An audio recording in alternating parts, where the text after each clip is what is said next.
সম্মানিত দর্শক শ্রোতা, দেশ এবং দেশের বাইরে থেকে আপনারা যারা সংযুক্ত আছেন, আমাদের ভিডিও দেখতেছেন এবং শুনতেছেন, সবাইকে আন্তরিক প্রীতি ও শুভেচ্ছা জানিয়ে শুরু করছি আজকের প্রতিবেদনে অংশ নেওয়া এই সুন্দর আপুটির জীবনের গল্প কথাগুলো আজকে আপনাদের মাঝে তুলে ধরবো। কেন এসেছে প্রতিবেদনে বিস্তারিত আলোচনা থাকছে।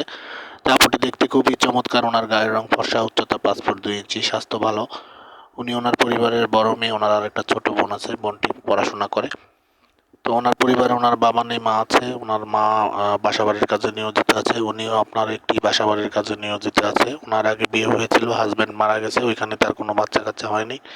তো এখন নতুন করে জীবন শুরু করতে চাচ্ছে। আপনারা যারা আগ্রহী আছেন যে বিধবা কোনো নারীকে জীবনসঙ্গী করতে চান, তো স্ক্রিনে দেওয়া নাম্বার আছে, ওনার সাথে কথা বলে নাম ঠিকানা ডিটেল জেনে নিতে পারেন। আর ওনারা আর্থিকভাবে অতটা সচ্ছল নয়, বিদায় মূলত প্রতিবেদনে এসেছে, কোনো সহযোগিতা নয়।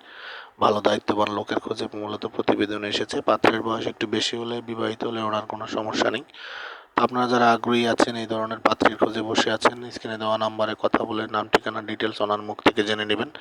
আর আমাদের চ্যানেলকে সাপোর্ট করার লক্ষ্যে প্রত্যেকটি ভিডিওতে একটি লাইক কমেন্ট শেয়ার করবেন। চ্যানেলটিকে সাবস্ক্রাইব করতে ভুলবেন না। পাশে থাকবেন সেই প্রত্যাশা নিয়ে আজকের মতো বিদায় নিচ্ছি। ভালো থাকুন, সুস্থ থাকুন, স্বপ্নভূমি চ্যানেলের সাথে থাকুন। আসসালামু আলাইকুম।